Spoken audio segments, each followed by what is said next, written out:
Hello student, good morning. જય સ્વામિનારાયણ. આજનો આપણો ટોપિક છે advantage of DBMS and disadvantage of DBMS વિશે આપણે ઇન્ફોર્મેશન લેવાની છે. તો ફર્સ્ટ ઓફ ઓલ આપણે એડવાન્ટેજ ઓફ ડીબીએમએસ અને તેને બીજી રીતે બી ક્વેશ્ચન થઈ શકે છે કે પર્પઝ ઓફ ડેટાબેઝ સિસ્ટમ. તો ટોટલ એની અંદર 8 છે ટોપિક. તો આપણે 8 ટોપિકને ડીપ બાય ડીપ મીન્સ કે ડિસ્ક્રિપ્શનમાં સ્ટડી કરીશું.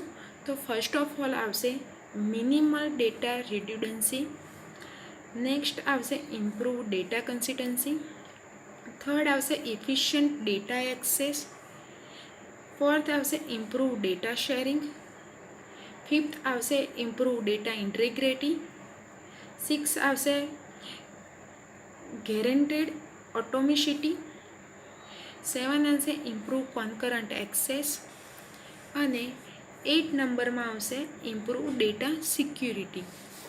તો આ ટોટલ 8 એડવાન્ટેજ છે ડીબીએમએસના, જે રીતે ડીબીએમએસ મીન્સ કે ડેટાબેઝ વર્ક કરે છે ડીબીએમએસની અંદર. તો ફર્સ્ટ ઓફ ઓલનો છે મિનિમલ ડેટા રિડ્યુડન્સી. તો due to centralise database it is possible to avoid unnecessary duplication of information. એટલે કે સેન્ટ્રલાઇઝ ડેટાને કારણે જરૂરિયાત વગરના મીન્સ કે જે જરૂરિયાત વગરના જે ડેટા છે એને આપણે દૂર કરી શકીએ છીએ. નેક્સ્ટ આવશે this lead to reduce data redundancy. એટલે કે તેને કારણે ડેટાને રિડ્યુડન્સી આપણે દૂર કરી શકીએ છીએ. It's prevent memory wastage. એટલે આપણે મેમરીને વેસ્ટ થતી બચાવી શકીએ છીએ. It also reduce extra processing time to get required data. એટલે કે તેને કારણે ઓછી મેમરી બગડે છે અને જરૂરી ડેટા આપણને ફેચ કરવામાં ઓછો ટાઈમ લાગે છે. તો ફર્સ્ટ ઓફ ઓલ હું તમને આનું એક એક્ઝામ્પલ કહું તો કોઈ એક બેંકના કસ્ટમરની બધી જ માહિતી સેન્ટ્રલાઇઝ ડેટાબેઝમાં આપણે સ્ટોર કરેલી હોય છે અને તે પોતે બંને પ્રકારના અકાઉન્ટ હોય છે અને તે અકાઉન્ટમાં તે પોતાની આપણે શું છે કે એ કસ્ટમરની જે ઇન્ફોર્મેશન છે તે શેર કરીએ છીએ અને તેને કારણે આપણને જરૂરિયાત વગરના મીન્સ કે ડેટાનું રિડ્યુડન્સ થતું નથી. નેક્સ્ટ ટોપિક આવશે એની અંદર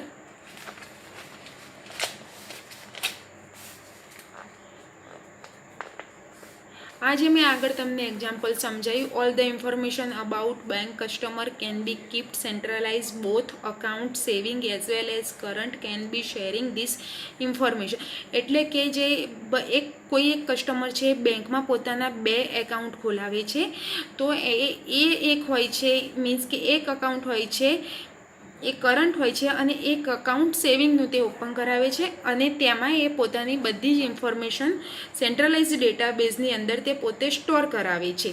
તો this prevents unnecessary duplication of customer information that has both type of account. એટલે કે આ બંનેમાં પોતાની જે માહિતી એટલે કે ઇન્ફોર્મેશન હોય છે તે શેર કરે છે બેંકવાળા.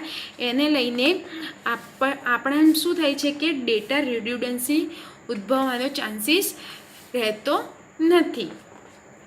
નેક્સ્ટ આવશે ઇમ્પ્રૂવ ડેટા કન્સિસ્ટન્સી. એટલે કે data inconsistency occur due to data રિડ્યુડન્સી.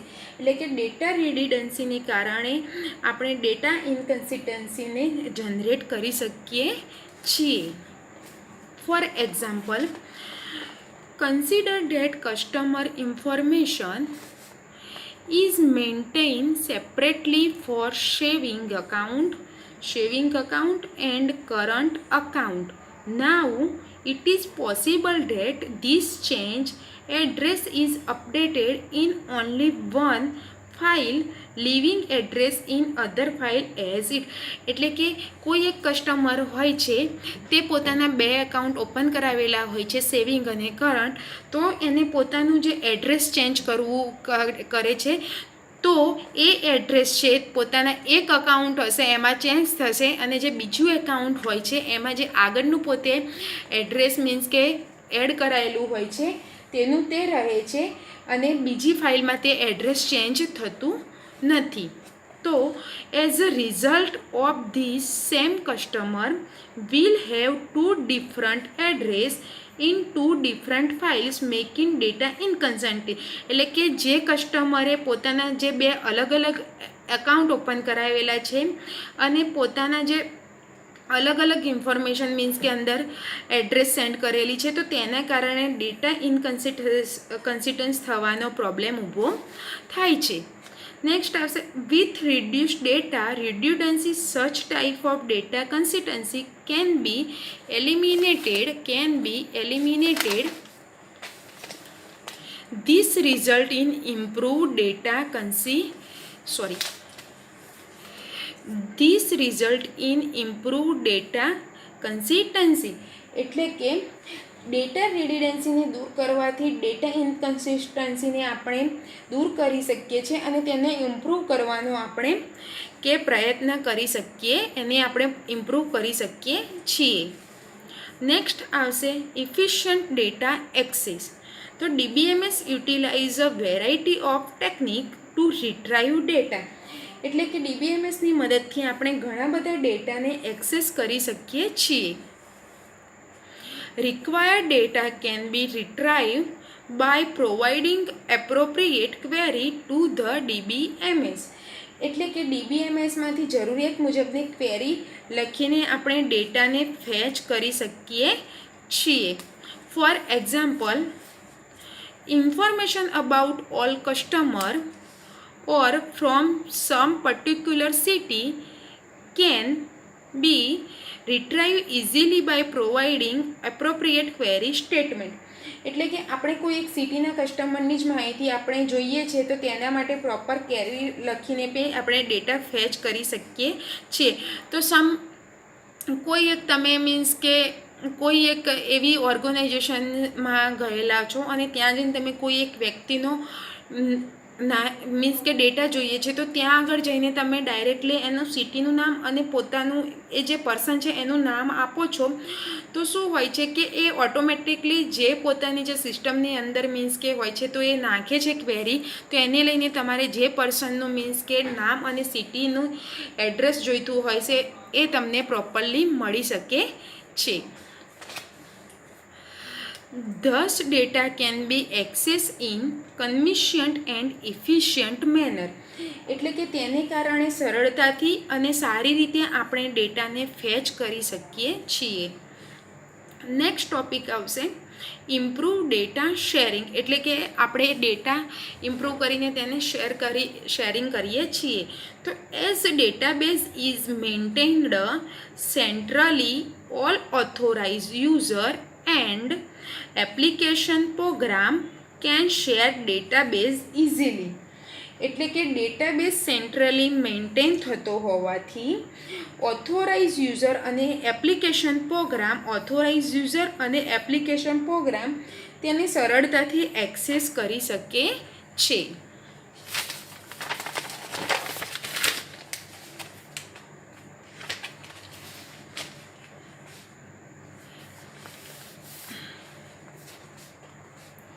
Next એની અંદર આવશે ઇમ્પ્રૂવ ડેટા ઇન્ટિગ્રિટી. તો data in database must be correct and consistence. એટલે કે ડેટાબેઝમાં રહેલો ડેટા કરેક્ટ અને કન્સિસ્ટન્સ હોવો જોઈએ. So data store in database must satisfied certain types of constraints. એટલે કે તેના માટે ડેટાબેઝમાં રહેલો ડેટા અમુક પ્રકારના કન્સ્ટ્રેન્ટ્સને ફોલો કરતો હોવો જોઈએ. તો સમ એક્ઝામ્પલ કહું તો balance in an account should not be a negative value. એટલે કે તમારા બેંકના અકાઉન્ટમાં ઝીરોથી ઓછી વેલ્યુ એટલે કે બેલેન્સ હોવું જોઈએ નહીં તો એ જો તમારું બેંકમાં તમે અકાઉન્ટ ઓપન કરાયેલું છે અને તેની અંદર તમારે મીન્સ કે બેલેન્સ હશે જ નહીં, તો એની અંદર તમારી નેગેટિવ વેલ્યુ ગણવામાં આવે છે. એને લઈને ડેટા ઇન્ટિગ્રિટી જેવો પ્રોબ્લેમ મીન્સ કે આપણી સામે આવે છે. નેક્સ્ટ આવશે DBMS provides different way to implement such type of constraints, એટલે કે DBMSની મદદથી આ પ્રકારના કન્સ્ટ્રેન્ટ્સને અલગ અલગ રીતે આપણે અપ્લાય કરી શકીએ છીએ. This improve data integrity in a database, એટલે કે તેને કારણે ડેટાબેઝની ઇન્ટિગ્રિટીને આપણે સારી રીતે ઇમ્પ્રૂવ કરી શકીએ છીએ. નેક્સ્ટ એની અંદર ટોપિક આવશે ગેરેન્ટેડ ઓટોમિસિટી, કે ગેરેન્ટેડ ઓટોમિસિટી કઈ રીતે વર્ક કરે છે DBMSની અંદર. તો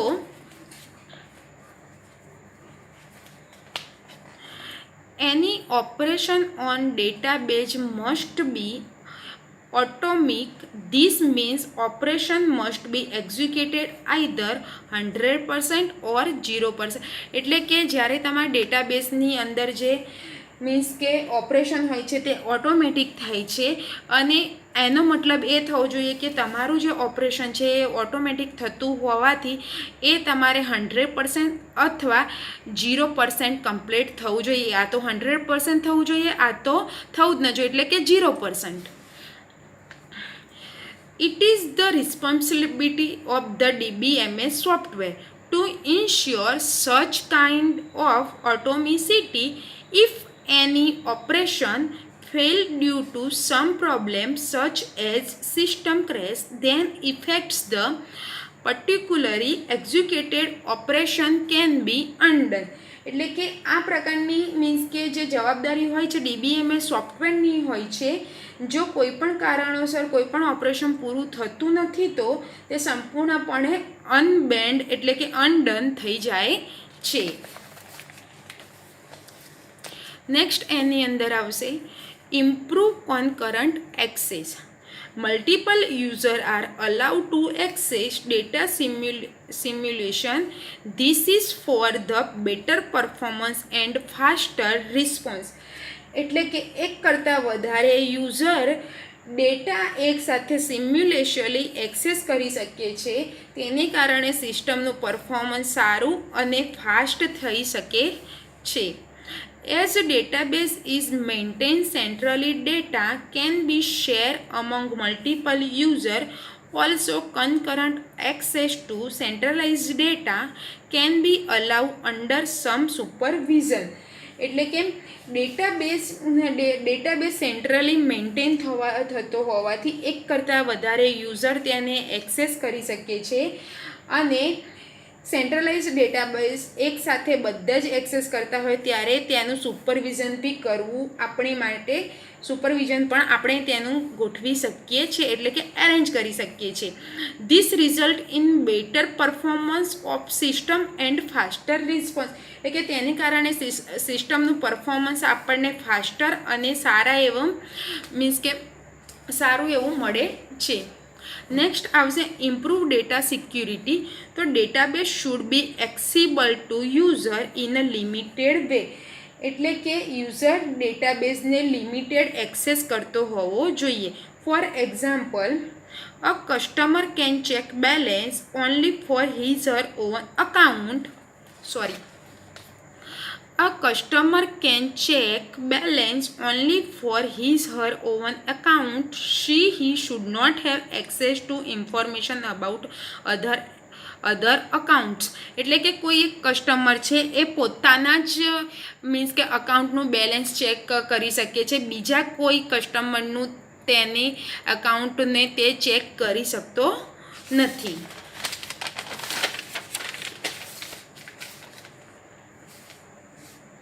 DBMS provide way to control the access to data for different user according to their requirements. એટલે કે DBMS અલગ અલગ યુઝર પ્રમાણે પોતાના ડેટા એક્સેસ કરવા આપે છે. It's prevents unauthorise access to data, એટલે કે DBMSની મદદથી અનઓથોરાઇઝ યુઝર ડેટાને એક્સેસ કરી શકે નહીં. This security can be improve, તેનાથી આપણી સિક્યુરિટી બી આપણે ઇમ્પ્રૂવ કરી શકીએ છીએ. નેક્સ્ટ એની અંદર ટોપિક આવશે ડિસએડવાન્ટેજ ઓફ DBMS, તો એની અંદર ટોટલ 4 ટાઈપ છે. ફર્સ્ટ આવશે હાઈ કોસ્ટ, સેકન્ડ આવશે સ્પેશિયલાઇઝ મેન પાવર, થર્ડ આવશે ઇન્ક્રીઝ કોમ્પ્લેક્સિટી એન્ડ ફોર્થ આવશે need of explicity backup and recovery. તો ફર્સ્ટ ઓફ ઓલ આવશે એની અંદર હાઈ કોસ્ટ, એટલે કે high initialisation cost is required to implement database and application program. એટલે કે ડેટાબેઝ ઇમ્પ્લિમેન્ટ કરવા આપણે મોટી કોસ્ટ ચૂકવવી પડે છે, એટલે કે ઇમ્પ્લિમેન્ટ કરવું પડે છે. It insecure high initialized cost behind DBMS software. Also hardware needs to be upgraded according to requirements of the DBMS software. એટલે કે ડેટાબેઝ સોફ્ટવેરની જરૂરિયાત પ્રમાણે આપણે હાર્ડવેરને બી અપગ્રેડ કરવું પડે છે. Conversion from older file unoriented system to database system is also costly in terms of money as well as time.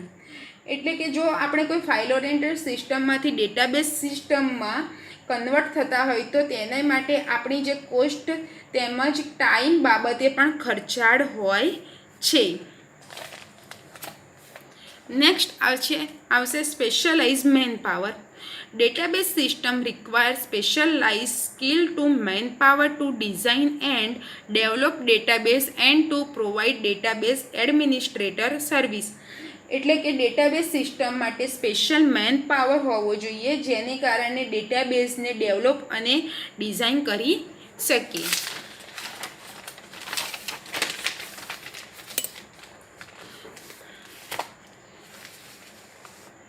Next આવશે also due to rapid change in database technology this man power needs to be train and retrain on regular basis. એટલે કે database ટેકનોલોજીમાં અમુક ટાઈમે જે changes આવે છે તેને કારણે સ્ટાફને પણ આપણે ટ્રેનિંગ આપવી જરૂરી છે. થર્ડ આવશે ઇન્ક્રીઝ કોમ્પ્લેક્સિટી. તો it is necessary to understand the requirement of the organisation and different kind of user to design and implement efficient database. એટલે કે અલગ અલગ યુઝરની જરૂરિયાત પ્રમાણે આપણે ડેટાબેઝની ડિઝાઇન અને ઇમ્પ્લિમેન્ટ કરવા જોઈએ. તેથી આપણે જે ઓર્ગેનાઇઝ છે તેની આપણી જરૂરિયાતોને બી સમજવી જોઈએ કે તે કઈ પ્રમાણેની આપણી સામે રિક્વાયરમેન્ટ્સ રાખે છે. With increase in requirements and functionality complexity of the database increase. એટલે કે ફંક્શનાલિટી જેમ જેમ વધતી જાય છે તેમ તેમ ડેટાબેઝમાં કોમ્પ્લેક્સિટી બી વધતી જાય છે. ફોર્થ નંબરમાં આવશે needs of explicit backup and recovery. તો as entire database is maintain centrally it is must to provide efficient backup and recovery facility else any kind of damage to this database can affect the operation of the entry system. તો database સેન્ટ્રલાઇઝમાં maintain થતો હોવાથી અમુક સમયે જો backup અને રિકવરીની બી facility હોવી જોઈએ. એટલે કે જ્યારે બી તમારું સોફ્ટવેર છે એ ગમે ત્યારે આપણે કામ કરતા હોઈએ તો ક્રેશ થઈ જાય છે, તો એના કારણે જે મીન્સ કે ડેટાબેઝ હોય છે ત્યાંની આપણી પાસે બેકઅપ અને રિકવરીની ફેસિલિટી બી આપણે રાખવી જોઈએ, જેથી કરીને આપણો જે ડેટા આપણે જે મીન્સ કે વર્ક કરેલું છે તે આપણને સમયાંતરે એટલે આપણે જોઈએ ત્યારે આપણે તેને પાછું લઈ શકીએ. તો આજના તમારે એસાઇનમેન્ટમાં ક્વેશ્ચન લખવામાં આવશે તે છે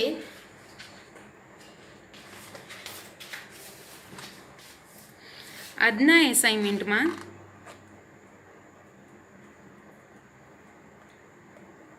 તમારે